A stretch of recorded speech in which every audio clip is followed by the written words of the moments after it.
Sheriff Wade Dalton wanted the corner booth, and Marcus Reed, a quiet single father halfway through breakfast with his 8-year-old daughter, did not move. Dalton called it defiance.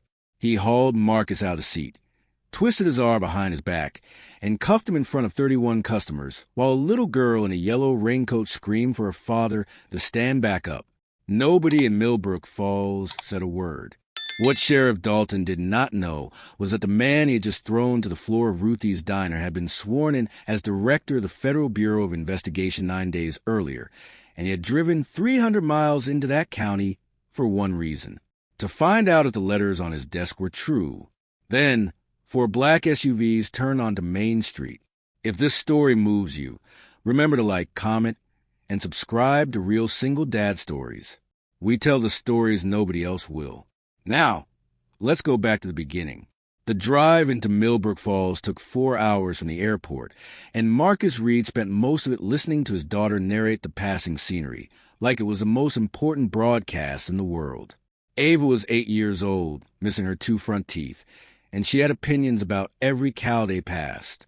Marcus kept both hands on the wheel and let her talk. It was the first uninterrupted weekend they had shared in almost a month, and he intended to protect every hour of it. He had not planned to bring her. The assignment was supposed to be solo, quiet, 3 days of listening in a town that did not know his face. But Ava's school had called Thursday afternoon with a teacher workshop, closing the building for 2 days. Her grandmother was recovering from knee surgery 2 states away, and Marcus had exactly one option left.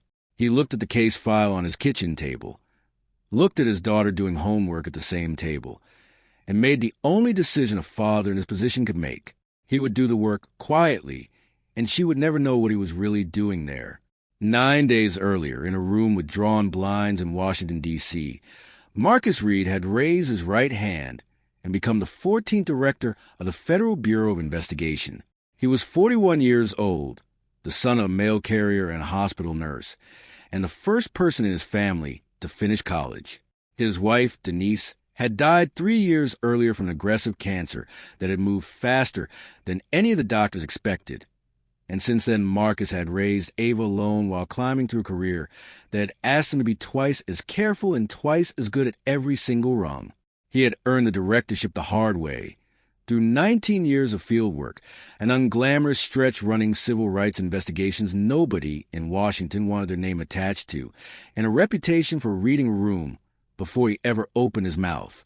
His deputy director had objected strongly to what Marcus wanted to do in his first 2 weeks on the job. Directors did not drive themselves into small counties. Directors did not sit in diners without protection. Directors did not bring their children. Marcus had listened to all of it in that same room with the blinds drawn, and then he said something his deputy director would repeat for years afterward. He said that reports written by people who have never been made to feel small tend to read very calmly on paper, and he did not trust calm paper. They settled on 2 conditions. He would check him by phone every hour without exception, and a 2-agent detective detail would remain 40 minutes away at the nearest field office, close enough to reach him, far enough that nobody in Millbrook Falls would notice a federal plate parked outside a motel. Marcus agreed to the detail the way a man agrees to something he never expects to need. The case itself had reached his desk the ordinary way, for letters written months apart by 4 different residents of the same small county, describing arrests that dissolved before charges were filed, traffic stops that ended without paperwork, and a sheriff who had run unopposed for 19 straight years. An analyst had flagged the file and written a single word in the margin: pattern. Every letter ended with the same name: Sheriff Wade Dalton. Marcus read every page twice. He noted that 3 of the 4 letter writers were black men in a county that was overwhelmingly white, and that the 4th letter, written by a retired schoolteacher, described watching it happen to someone else and doing nothing, and confessing that the guilt of that silence had never once let her sleep through a night since. He decided he would not send an investigator. He would go himself, dressed like a man passing through, and he would sit somewhere ordinary and let the town show him exactly what it was. His father's voice came to him more than once while he packed his bag. His father had worked 40 years delivering mail through neighborhoods that treated him like a stranger no matter how many decades he'd walked their sidewalks. And he had told Marcus once, when Marcus was young enough to still be surprised by it, that the way a place treats the people it thinks don't matter tells you everything you need to know about that place. Not the people it wants to impress. The people it thinks it can afford to ignore. Marcus had built his entire career on that sentence. He had never expected to test it with his daughter in the car. They crossed into Millbrook Falls a few minutes before 7 in the morning, the sun still low and orange over the tree line, fog sitting soft in the low fields. The rental sedan had a scratch across the back bumper and a stale coffee cup rolling under the passenger seat. Marcus wore a plain gray sweater, dark jeans, and boots that had been resoled once.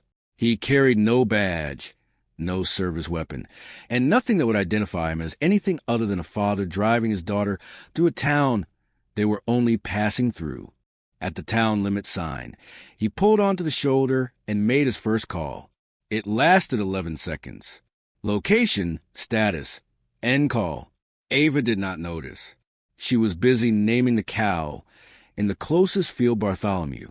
Millbrook Falls was pretty in the particular way of towns that are slowly losing something and trying not to show it. A brick main street, a hardware store that had survived by selling propane and fishing tackle, a bank branch with its original 1930s lettering still cut into stone above the door. Marcus drove the length of it once. Slow, the way a man does when he's looking for breakfast in a place he doesn't know, and counted patrol vehicles without meaning to. 3 in 8 blocks for a town of roughly 4,000 people. He parked outside Ruthie's Diner, a squat brick building with a hand-painted sign advertising biscuits and gravy for $6. The lot was already 2/3 full at 7:15, mostly pickup trucks, mostly older men climbing out of them slow and stiff in the cold. Ava pressed her face to the window and asked if they had pancakes. Marcus told her they'd find out. The bell over the door rang when they walked in, and a few heads turned, registered a stranger and a little girl, and turned back to their coffee. A waitress in her 40s with tired, kind eyes and a name tag that read Dana glanced up from the register and told them to sit anywhere.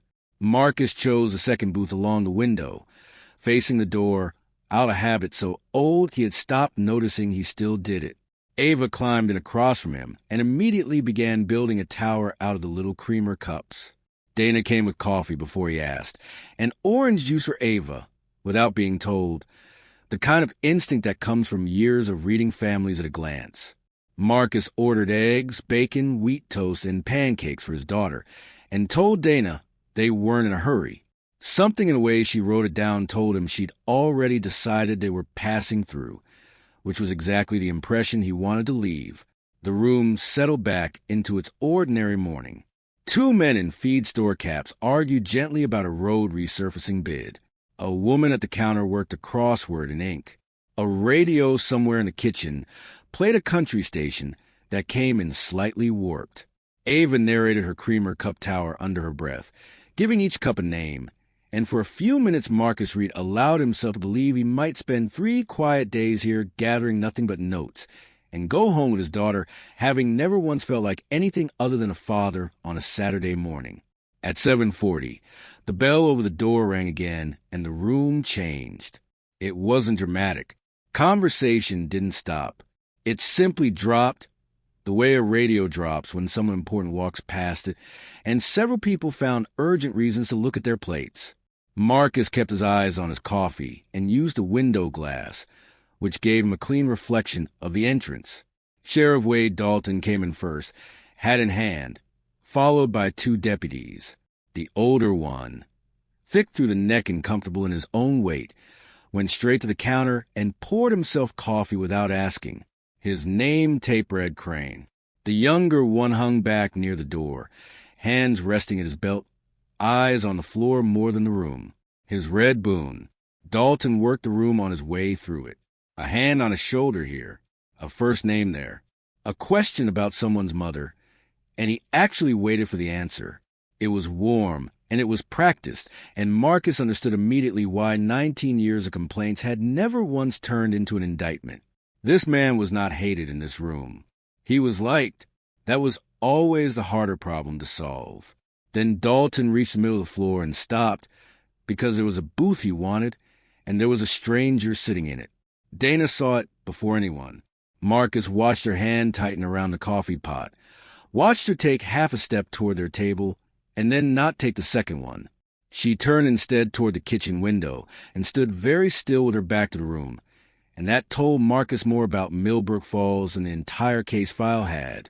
Dalton crossed the booth without hurrying and stopped at the edge of the table, close enough that his belt buckle sat level with Marcus's eyes. He looked down, almost friendly. "Morning," the sheriff said. "You're new." Marcus said good morning and agreed that he was. Dalton nodded slowly, like this confirmed something he'd already suspected. His eyes moved to Ava, to her creamer cup tower, and something in his expression shifted in a way that Marcus filed away immediately and said nothing about. "That's my booth," Dalton said. "Every morning, near about 19 years. Anybody in here can tell you so." Marcus said he'd been seated by the waitress, that his daughter's pancakes hadn't even come yet, and that they'd be glad to move along once they finished. He said it evenly, not a challenge. A fact. Dalton's jaw shifted. He glanced around the room, and that was the detail Marcus would remember most clearly out of everything that happened next.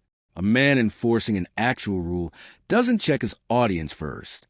Dalton checked his. "I don't think you understand how things work around here," Dalton said. "Louder now." Pitched for the room. "I understand how things work in a restaurant," Marcus said quietly. "There's no reserved sign on this table. Every customer who walks through that door has the same claim to it that you do." The room had gone fully silent. Somebody's fork touched a plate, and it sounded enormous. Ava looked up from her creamer cups, sensing the air had changed before she understood why, and reached for her father's hand under the table. "Daddy," she whispered. "Why is he mad?" Marcus squeezed her fingers once, gentle, and kept his eyes on Dalton. "He's not mad at you, baby," he said quietly. "Eat your pancakes when they come." Dalton's face didn't move, but something underneath it did. In 19 years, in that room, in front of these people, no one had ever told him no out loud.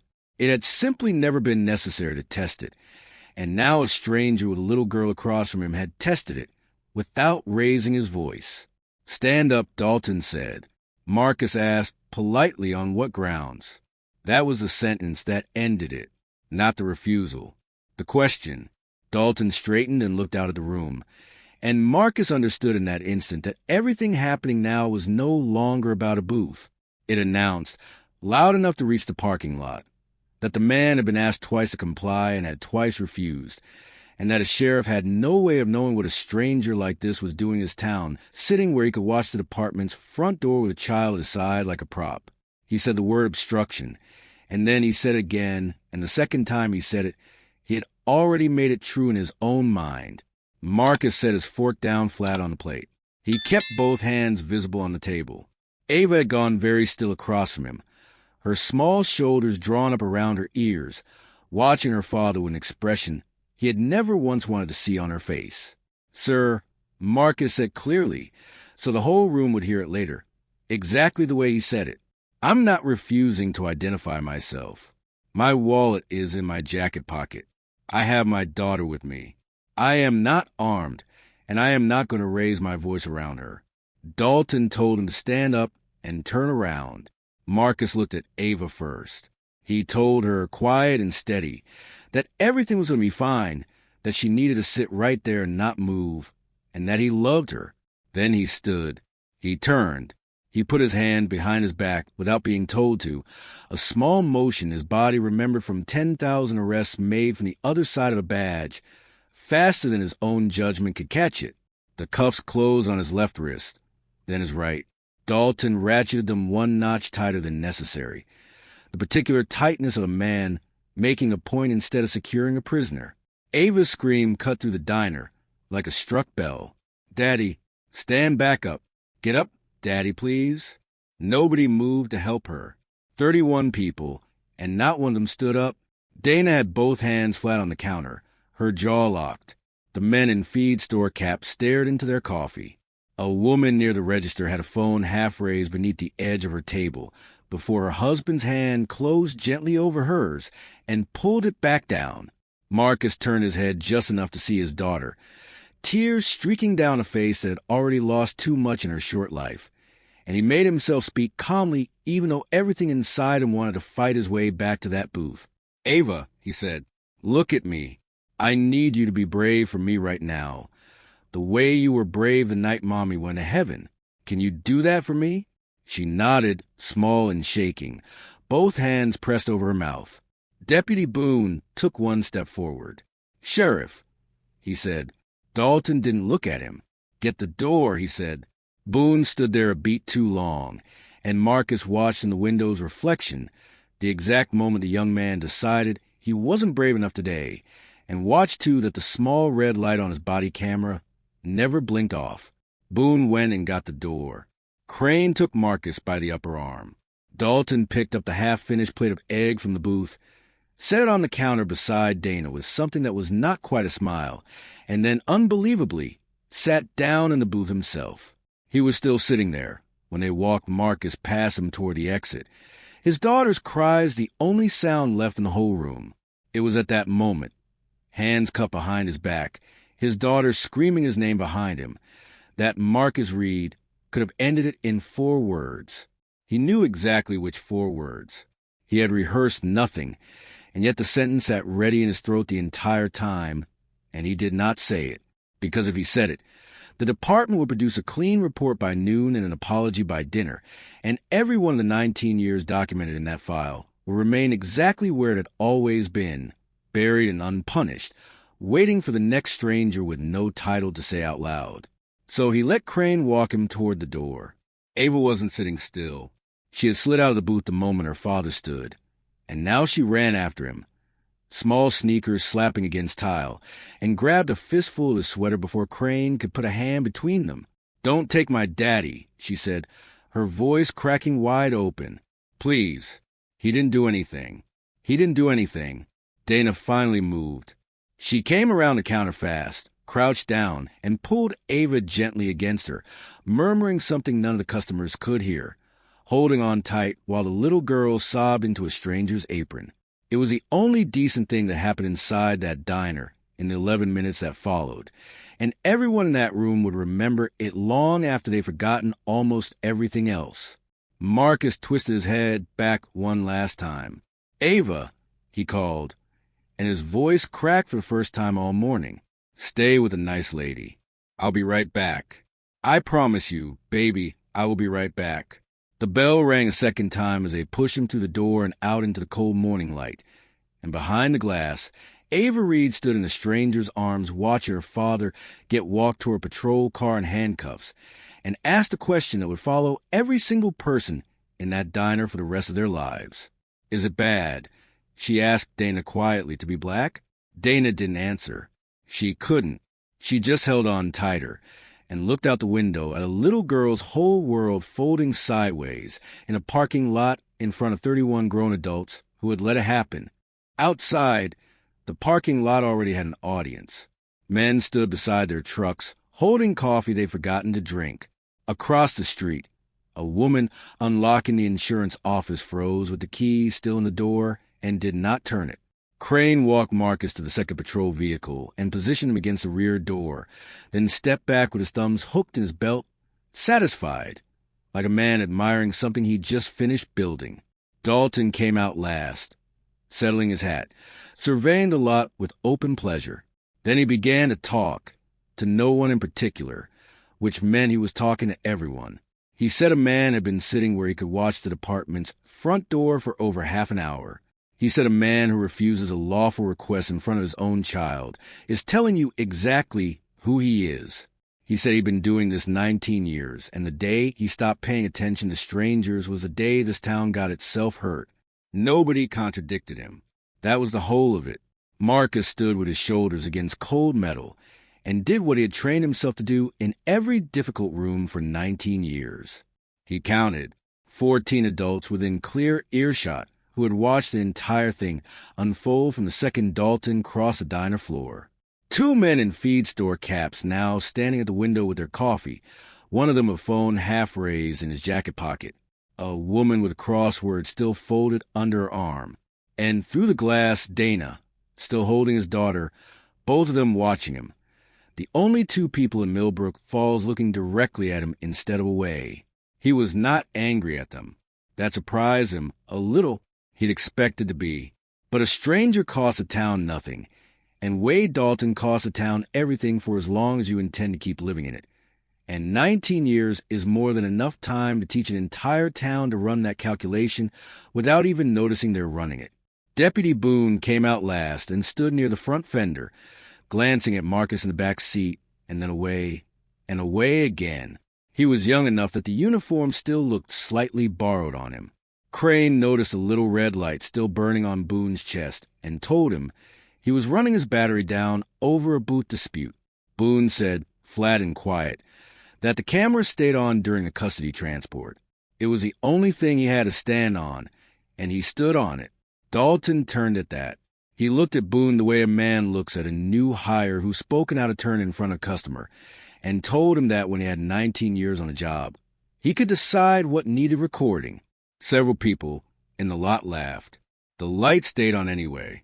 Boone didn't look at his sheriff again. At 8 o'clock exactly, the phone in Marcus's jacket pocket began to ring, muffled against his ribs, 6 rings, then silence. Crane grinned and said the man's ride was calling. Dalton didn't react at all. He was telling a story about a case out on the county road 3 summers back, and the phone was just part of the background of a morning that was going well for him. It rang again 40 seconds later, then a third time. Nobody searched him for it. Nobody asked whose it was. Marcus stood absolutely still against a patrol car and let it ring, and for the first time since the cuffs closed, something in his face changed. Not to fear. To something far worse for Wade Dalton, which was patience. 40 minutes away, a 2-agent protective detail. Listen to a call, go to voicemail 3 times, check the location ping that hadn't moved from a diner parking lot in 11 minutes, and stop waiting. They were rolling within 90 seconds. The field office in the state capitol had a second team behind them 9 minutes after that, and by 8:20, the words director and no contact had climbed high enough up the chain that a deputy director in Washington was standing at his desk with a phone in each hand and his coat already half on. Dalton finished his story, opened the rear door of the cruiser, put a hand flat on the roof, and told Marcus to watch his head. They arrived from the west end of Main Street at 8:35. 3 vehicles moving fast and tight in formation, the sound reaching the lot before the sight did. Black SUVs, new identical, plates that weren't state plates. The lead vehicle cut into the diner lot at an angle that closed it off entirely. The second stopped nose out across the street.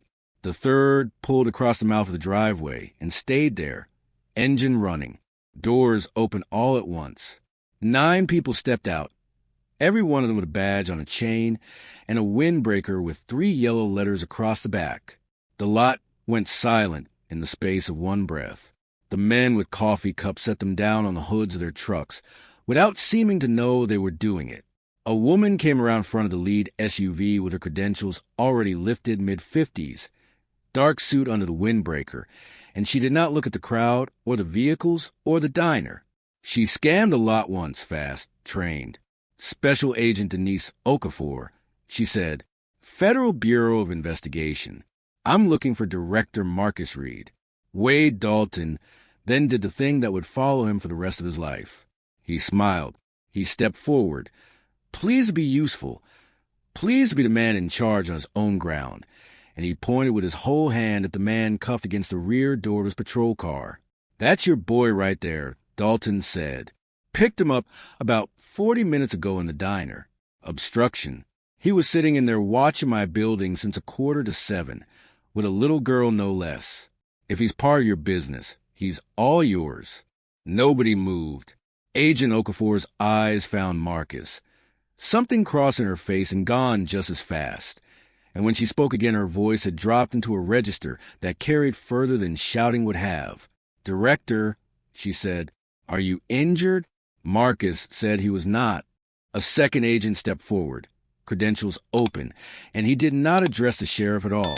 He addressed the entire lot, turning slowly so the diner windows, the men by the trucks, and every deputy present could see the photograph and the seal.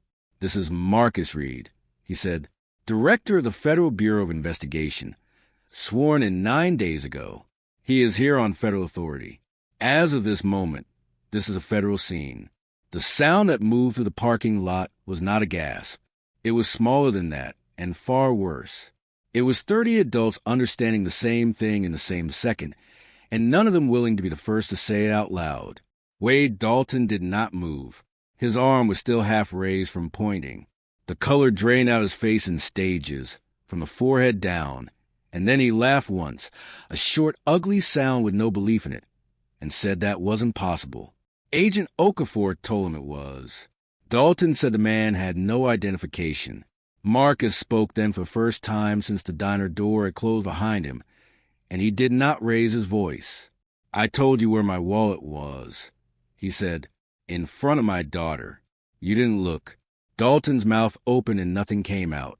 Crane had gone the color of paper. He was staring at his own hand, the one that had been on the prisoner's arm. The way a man looks at something he's just realized he can't put back down. Deputy Boone's camera light was still on. It had recorded every second, from the moment the sheriff crossed the diner floor to the sentence Agent Okafor had just spoken, and every person standing in that lot would spend a long time being grateful a stubborn 26-year-old had refused to switch it off. Okafor put out her hand and told Dalton to produce the key. He produced it. His fingers didn't work right.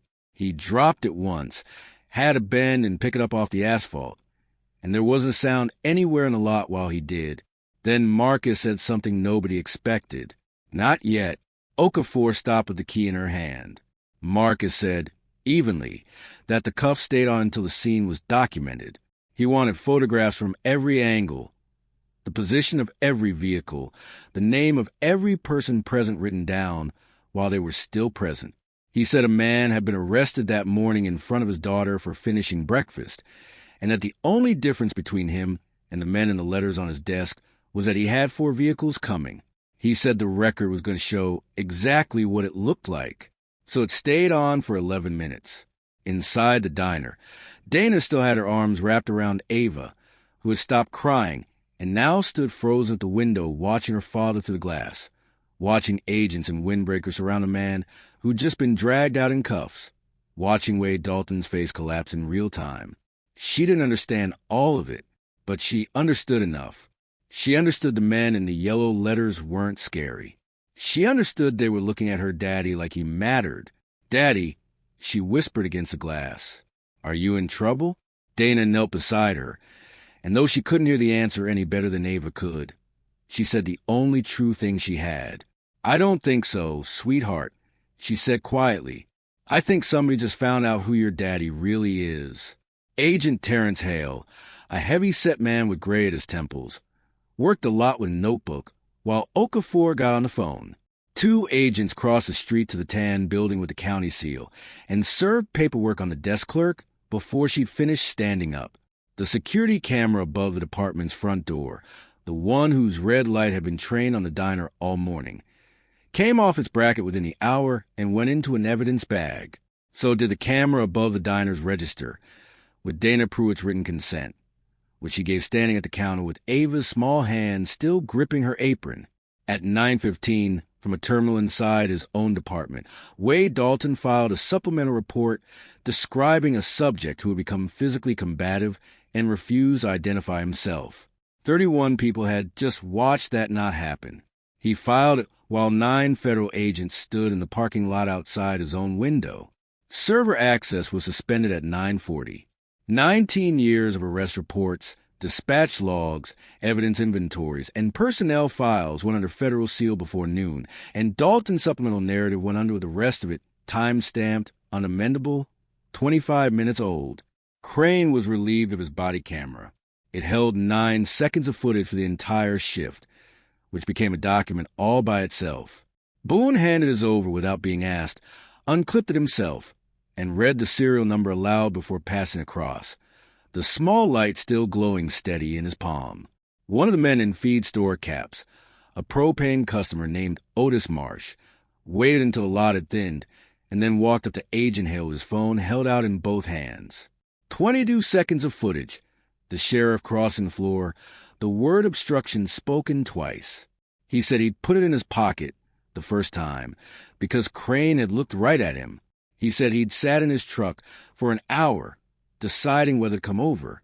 Hale took the phone gently and told him he was the first person in that building to move. And then the thing nobody had planned began. People started coming across the street. The first was Otis's brother, Jerome Marsh, 49, who managed a propane counter and had written one of the original 4 letters. He walked up to Agent Hale with his hands shaking and said he'd been arrested in 2019 over a broken taillight, held 19 hours, released with no charges, and never got his tools back out his truck bed. After him came a woman who'd been pulled over 5 times in a single month. After her, a man who'd been told on a dark road with no camera running exactly what would happen to his contractor's license if he kept talking to the county about his brother. By noon, there were 9 of them standing in the lot. By 2 o'clock, Agent Okafor had moved statements indoors into the town hall because the line outside had become visible from Main Street. 19 years of quiet arithmetic, and the whole town doing the math out loud at once.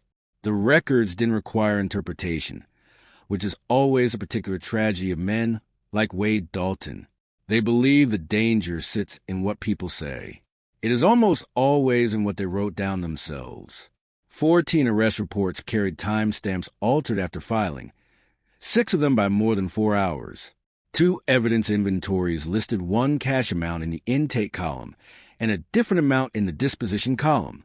11 arrests across 7 years had no charging document of any kind, including one man held 41 hours with no prosecutor ever notified an arrest had occurred at all. Marcus was taken to a small room in the town hall, a folding table, 2 chairs, and a window that looked out on the back of the bank. But before anything else, before a single statement was taken, he asked for his daughter. They brought Ava to him at 9:50 that morning. She came to the door at a full run and did not stop until she climbed straight into his lap, both arms locked around his neck, her face pressed into his shoulder, and Marcus Reed, director of the Federal Bureau of Investigation, sat in a folding chair in a small town hall and held his daughter and let himself shake for exactly as long as she needed him to. "I told you I'd come back," he whispered into her hair. "I promised you, didn't I?" She nodded against his shoulder, not lifting her head. "I was so scared, Daddy," she said. "Everybody just watched. Nobody helped you." Marcus closed his eyes. "Somebody did, baby," he said, quietly. "It just took a little while to get here.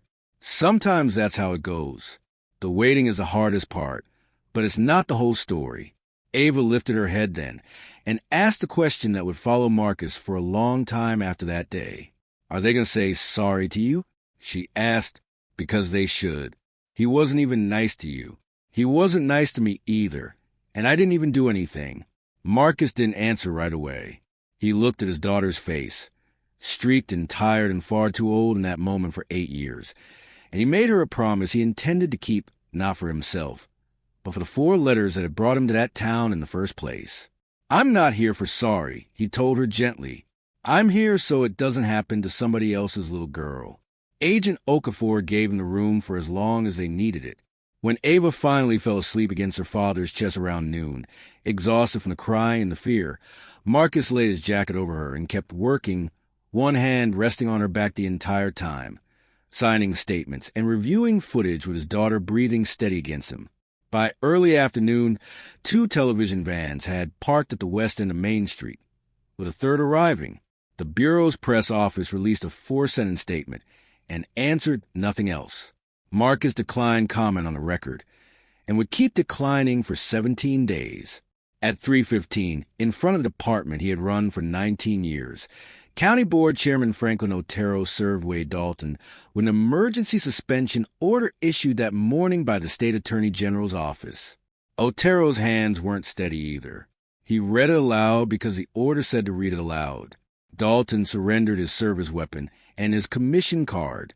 He unpinned his own badge and set it on the hood of his patrol car, and the sound it made against the metal was very small for something that had ruled a county for 19 years. Then Agent Hale told him he was the subject of a federal civil rights investigation conducted jointly with the Department of Justice, and read him his rights out loud on the sidewalk in front of the same men from the pickup trucks who had watched him make his arrest that morning. The town did not celebrate. That was the detail nobody in Washington would ever fully understand reading the summary later. There was no cheering when the badge came off the hood of that cruiser. By 4 o'clock, the lot outside the diner had emptied, the pickups gone, and Millbrook Falls had turned very quiet in a way that had nothing to do with the hour, because Wade Dalton was not the only person exposed that morning. 31 people had watched a man be handcuffed in front of his crying daughter, and 31 people had decided in the same instant that it wasn't worth the cost of standing up. They had gone back to their coffee. Now they were sitting in their own kitchens with a different answer in front of them, discovering that the thing they'd been calling common sense for 19 years had another name entirely. Dana Pruitt closed the diner at 2 that afternoon, for hours early, turned the sign around, and sat alone in the second booth along the window with the lights off for a long time before she went home. She gave a statement later that ran 9 pages. Most of it was about that one little girl's face pressed against the glass. Jerome Marsh went back to the propane counter and didn't sell a single tank for the rest of the day. 3 separate people came in and asked him what he'd said to the federal agent in the parking lot. He told them. All 3 went and got in line at the town hall. Marcus worked out of that borrowed room until nearly 9 that night. Ava asleep on 2 folding chairs pushed together beside him, her sneakers still on, one hand curled loosely around the sleeve of his jacket, even in sleep. Sometime after 8, Agent Okafor came in, set a paper cup of coffee in front of him, and asked a question that had clearly been sitting in her chest since 8:35 that morning. She said he could have ended it in 4 seconds. She'd watched the register footage twice, and there were at least 3 moments where a single sentence from him would have stopped the whole thing before the cuffs ever came out. She wanted to know why he hadn't said it. Marcus looked down at his sleeping daughter before he answered. "For letters crossed my desk the same week I took this job," he said quietly, all describing the same thing in almost the same words. "I read them in a conference room where everybody agreed it was serious, and not one person in that room had ever actually lived it. I want to know what it feels like, not to read about it, to be the man against a car with no name to say out loud, no badge, nobody coming." He said Jerome Marsh had waited 19 hours in that same building over a taillight, with nobody coming for him at all. "The only difference between him and me this morning," Marcus said, "is that my phone was already ringing." Okafor asked if he intended to speak to Dalton directly. He said he did, and that he'd do it in front of the man's lawyer on his way out of the building, with nothing in his hands and nothing to ask him for. He said he was a witness in this case and a victim in it, and he wasn't going to hand any defense attorney in the country a single reason to throw the whole thing out. It happened 2 days later. On the front steps of the tan building with the county seal, at 4 in the afternoon, Dalton came out with an attorney a half step behind him, no longer in uniform, wearing a windbreaker and an untucked shirt. And without the badge, he looked exactly like what he was, a heavy-set man of 61 who had run out of phone numbers to call. He stopped when he saw who was waiting at the bottom of the steps. Marcus told the attorney plainly he was asking no questions, that his own agents were 10 feet away, and the man was free to walk at any word. The attorney looked between them and said nothing, which was permission enough. Dalton spoke first. He said he'd kept this town safe for 19 years. He said there hadn't been a homicide in Millbrook Falls since 2011, that he'd pulled a family out of a flooded car on the county road with his own 2 hands, that half the people who'd stood in that town hall line had called him home on a Sunday at least once in their lives. He said it flatly, like a man reading his own resume to a wall. Marcus told him every word of that was true, and that it would go to the prosecutors along with everything else. Then Dalton said the thing he'd clearly spent 2 days building toward. "None of this happens," he said, "if a stranger doesn't sit in my booth." "No," Marcus said. He said people always believe the collapse started the day somebody finally caught them, and it never does. 14 reports have been altered before he'd ever crossed the county line. 11 people held with no charging document across 7 years. Jerome Marsh's tools had gone missing out of a truck bed in 2019 and never once appeared on any inventory in that building. None of that had anything to do with a booth, Marcus said. You didn't fall this morning because you arrested the director of the FBI. You have fallen the exact same way if I'd been nobody. You'd have just fallen slower, and it would have cost a lot more people on the way down. Dalton looked at the railing under his hand and said, quietly, that he'd never once thought of himself as a corrupt man. I believe you, Marcus said.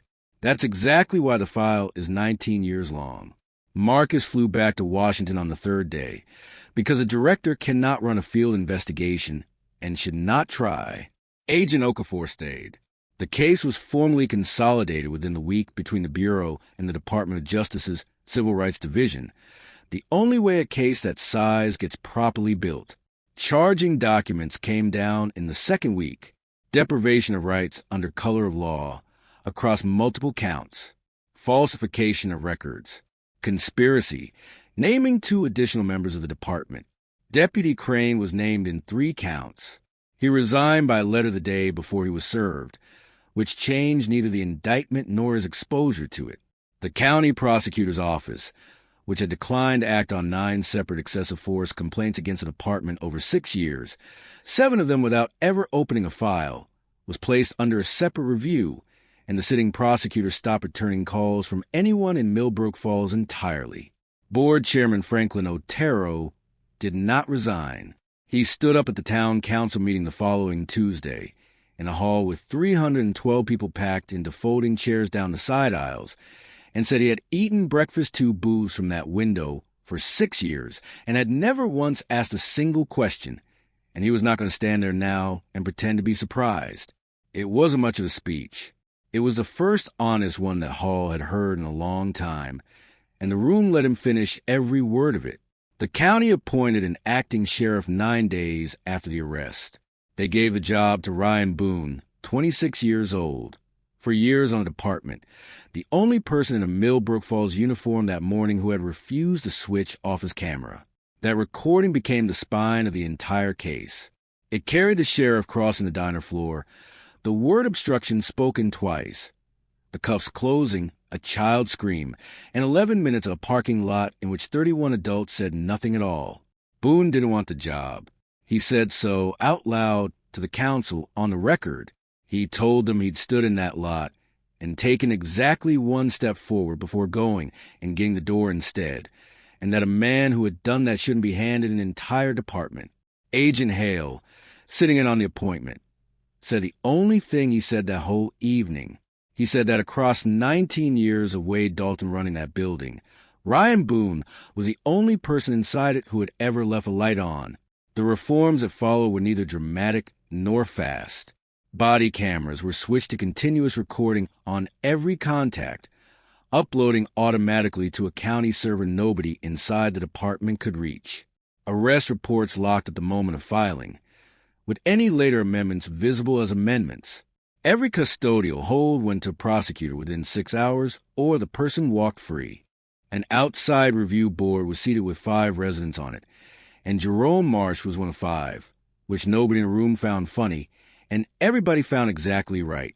What actually changed in Millbrook Falls, though, was smaller than any policy and harder to write down. People started talking. The line at the town hall ran for 9 days. By the end, there were 61 statements on record, 44 of them describing incidents more than 3 years old, which meant that for 3 years, dozens of people in that town had each been quietly carrying the same story, every one of them believing they were the only one holding it. Dana Pruitt gave the statement that ran 9 pages. Most of it was about mornings and about a little girl's hand gripping her apron while she watched her father get walked toward a patrol car. Marcus Reed came back to Millbrook Falls on a Thursday, 17 days after the morning he'd arrived. He brought Ava with him again, this time on purpose. He drove the same rental sedan, the same scratch bumper, and he did not put on a suit for it. Agent Okafor had suggested one, and he'd said no, and she'd understood why before he even finished the sentence. The television vans were gone from the west end of Main Street.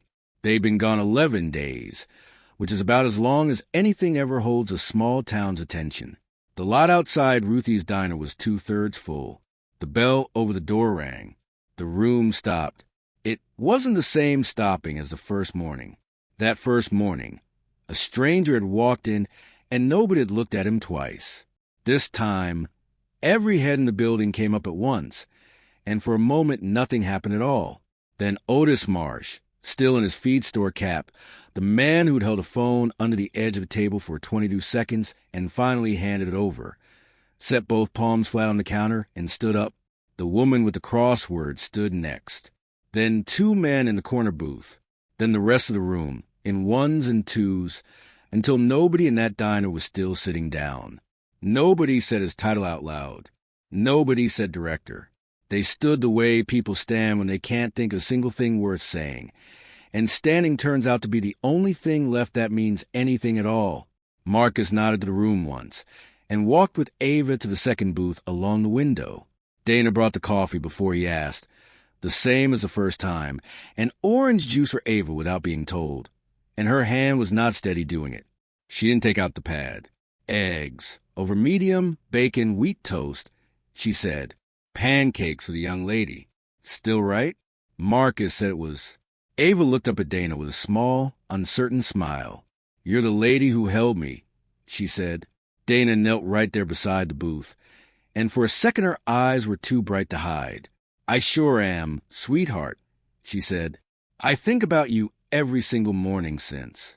She stayed at the edge of the table a while longer, the coffee pot still in her hand, and told Marcus she'd been standing 4 feet from that booth holding the exact same pot the whole time, and hadn't put it down once, and thought about that morning every day since. Marcus told her she'd signed a consent form standing up against her own pie case before the agents had even finished asking, that the register footage sat at the center of the whole case file, and that she'd done more that day than anyone else in the building. Dana went back to the kitchen and didn't come out again for a while. They ate the whole breakfast this time. Through the window, Marcus could see the tan building across the street, the new camera bolted where the old one had been, and behind the front desk, an acting sheriff who hadn't wanted the job doing it anyway. At 10 minutes to 8, Ryan Boone stepped out the front door, saw the sedan in the lot, and looked across at the window. Marcus lifted 2 fingers off the tabletop.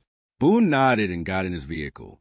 Ava had gone quiet for a while, picking at the last of her pancakes, and then she looked up at her father with a particular seriousness she reserved for questions she'd clearly been turning over for a long time. Daddy, she said, is it always going to be like this? Do people always look at us like that first? Marcus set down his fork. He thought about lying to her, the way a father instinctively wants to, and decided against it, the way he always did. Some people will, baby, he said, gently. Not all of them. Not even most of them, if you ask me, but some. And when that happens, I need you to remember something. It was never about anything wrong with you. Not one single thing. It was wrong with them, and how they were looking. You hear me? Ava nodded slowly, chewing on that the way she chewed on the last bite of her pancake. And then she said the thing that made her father's chest go tight in a way handcuffs never had. I'm glad you didn't stop being nice, she said, even when he wasn't nice to you. That's how I want to be, too. Marcus reached across the table and took her small hand in his, and for a moment neither of them said anything else at all. He paid at the register. He left the tip in cash under the edge of the plate, the way he always did, and made no speech, and nobody asked him for one. The bell rang a last time behind them as they walked out into the morning light, Ava's hand tucked in his. Agent Okafor was waiting by the lead SUV with the door already open. She asked where he wanted to go next. He gave her the name of another county, for letters in a different file, a department nobody had ever properly audited. She said the deputy director was going to have a stroke. He said the deputy director could take it up with the window booth. The rental sedan pulled out of west end of Main Street a little after 8 that morning, and Millbrook Falls went back to work behind them, the diner filling up The second booth along the window sitting empty until somebody who came in at 6:45 decided, quietly and without asking anyone's permission, to sit in it. Power does not make a man great. What reveals a man is how he treats the people who appear to have none. The stranger with no title to say out loud. The father against a patrol car with nobody coming for him. And a daughter screaming his name into a room full of adults who had already decided her fear cost less than their comfort. Wade Dalton did not fall because he put handcuffs on the wrong person. He fell because for 19 years he had set his own pride where the law was supposed to sit, and an entire town had quietly agreed to call that safety. When prejudice replaces the law, and silence covers the difference, justice does not collapse all at once. It erodes slowly in booths and parking lots, one small refusal to speak up at a time. And it takes almost nothing to turn it back. One deputy who wouldn't switch off a camera. One customer who finally handed over his phone. One waitress who knelt down and held a crying little girl instead of looking away. One father who stayed calm, stayed dignified, and let the truth do the only work that ever actually holds. That evening back home, Marcus tucked Ava into bed the way he had every night since her mother passed, the small lamp on her nightstand throwing soft light across the ceiling stars they'd stuck up there together 3 years earlier. She held her stuffed rabbit tight against her chest, the one with the chewed ear she refused to let anyone throw away, and looked up at her father with heavy eyes. "Daddy," she murmured, almost asleep, "are you still going to help other people, even after what happened to us?" Marcus smoothed her hair back from her forehead and thought about the 4 letters that had started all of it, about Jerome Marsh's missing tools, about a retired schoolteacher who hadn't slept a full night in years because of what she'd watched happen to a stranger. He thought about how easy it would have been to say his name in that diner, and ended in 4 seconds, and how much of the truth would have stayed buried forever if he had. Especially after, he said, quietly, "That's usually when it matters most." Ava's eyes drifted close, her small hand finding his and holding on even in sleep, and Marcus Reed sat there a long while in the soft lamplight, watching his daughter breathe, thinking that whatever title Washington had given him 9 days before that morning in Millbrook Falls, the only one that had ever really mattered was sitting right there in that bed, asleep, safe, and still, somehow, after everything, believing the world could be kind. He turned off the lamp, kissed her forehead, and stood in the doorway a moment longer than he needed to, the way fathers do when they aren't quite ready to let the day end. Goodness may be ignored for a while. It is never wasted, not one single ounce of it. It waits, patient as morning, for the day the world finally has to look in the eye. If this story stayed with you, subscribe to Real Single Dad Stories and share it with someone who needs to believe that today. We tell more stories like this one every single week.